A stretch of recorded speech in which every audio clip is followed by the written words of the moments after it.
Chandrapur agriculture office সংলগ্ন এলাকায় পথ দুর্ঘটনায় আহত এক ব্যক্তিকে জেলা হাসপাতালে নিয়ে গেল ধর্মনগর দমকল বিভাগের কর্মীরা।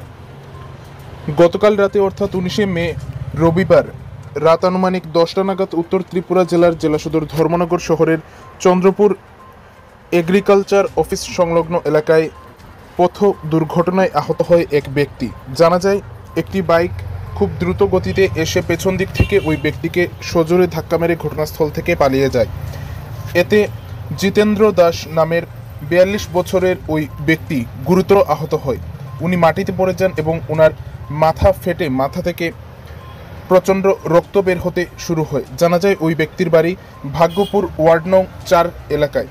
পরবর্তীতে এই ঘটনার খবর পেয়ে ঘটনাস্থলে ছুটে যায় ধর্মনগর দমকল বিভাগের কর্মীরা এবং সেখানে গিয়ে তারা আহত ওই ব্যক্তিকে উদ্ধার করে ধর্মনগর জেলা হাসপাতালে নিয়ে যায় চিকিৎসার জন্য।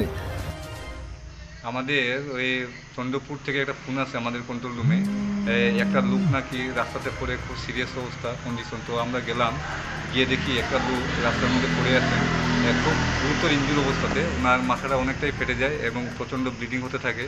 তো আমরা ওনাকে রেস্কিউ করে ধর্মনগর হসপিটাল দিয়ে দিয়েছি। ধর্মনগর হসপিটাল ওনার চিকিৎসা চলছে।